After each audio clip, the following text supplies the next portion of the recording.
Rumi said, this ancient Persian poet, brilliant, beautiful poet, he said, sell your cleverness and purchase bewilderment. It feels like bewilderment. It feels like awe. It feels like, even as I think about it now, I can feel myself tearing up behind my eyes, because only I know what is going on behind my eyeballs. It feels like so glorious and so sweet and so trusting, so knowing. You know, there's just this powerful knowing that you're not alone. There's this, you know, that it's like there's a safety, there's a sense of that you're not alone. I had this great experience years ago. There's a friend of mine, he's on KTAR, radio station in Phoenix. His name's Pat McMahon, Irish Catholic guy. And Mother Teresa is to be his guest, right, on the same day that I'm his guest. So we're in the studio, you know, and Mother Teresa comes in. Now she's about 4'10", maybe weighs 80 pounds. And she's there to talk about a homeless shelter that she slept in the night before, to tell the people of Phoenix about this homeless shelter. And I'm there to talk about a book that I don't know which one it was. It was 10, 15 years ago,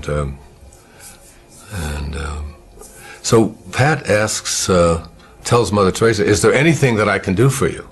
And you can imagine the bewilderment and the awe that this is an Irish Catholic guy from, living in Phoenix, and Mother Teresa, a saint, is coming there, and he's just bewildered. He's beyond bewildered. He just doesn't know what to do with himself. He's just so honored, and he says, "Is there anything I can do for you?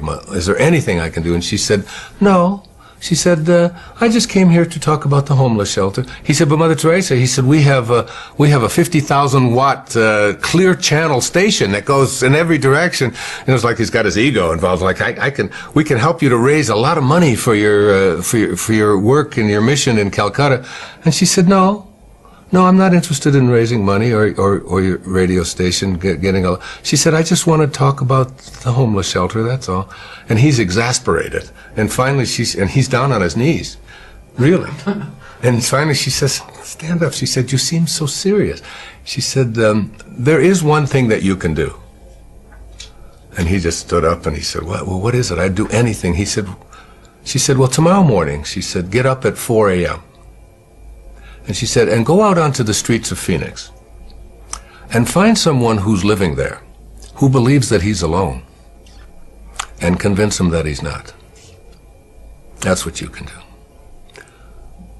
And behind the feeling we're talking about here is this feeling of aloneness for so many people who are lost in the world, that I don't have like a connection to something greater than myself. I've come to believe that who I am is what I do, and what I have, and what other people think about me, and who I am is separate from everybody else, and who I am is separate even from what I'd like to attract into my life, that I'm separate from all the things that are missing, and I'm separate even from God, and that there's a place within me that knows that I'm not separate from any of that, that if there's no place that God is not, or that source is not, or the energy that provides, that is always giving and always creating is not, if there's no place that it is not, then it has to be in me.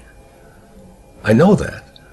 And if there's no place that is not, and it has to be in me, it has to be also in everything that is missing in my life, or that I think is missing. It's there too. So that in some mysterious, invisible way, I'm already connected to everything that's missing in my life through something called spirit.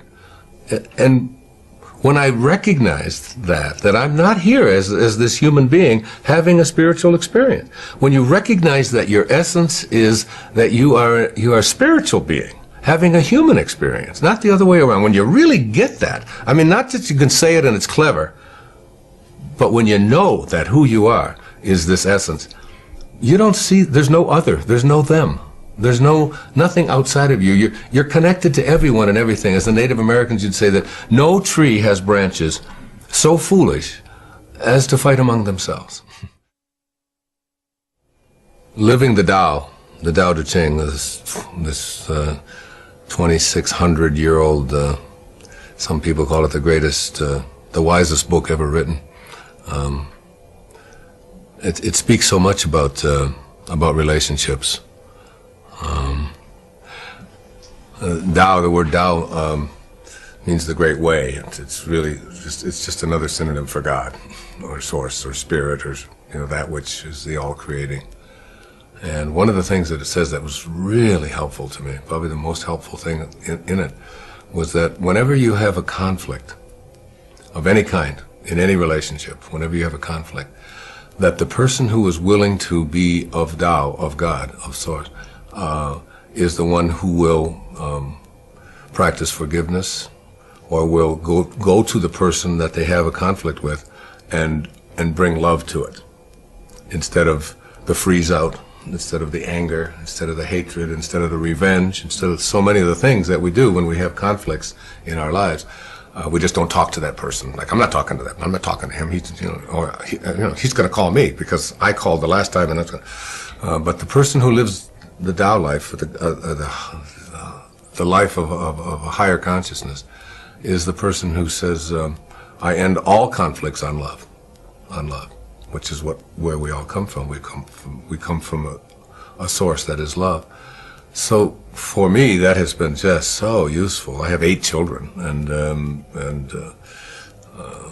that's been just extraordinarily helpful for me to be in a relationship where I can always be of love, where I can just, and so then you don't even, conflicts become something that are no longer present, because conflict requires two-ness. In order to have a conflict, you have to have two different opinions or whatever. But if you live in oneness, if you really see yourself in everyone else, see yourself in all the things, including the plants, including the animals, and including all beings and so on. If you just suspend this ego part of you and just see yourself in that other person, then your arguments are really with yourself, and your hatreds are really about yourself, and you begin to really see that I don't have to project anything onto anyone else that isn't what I choose to be.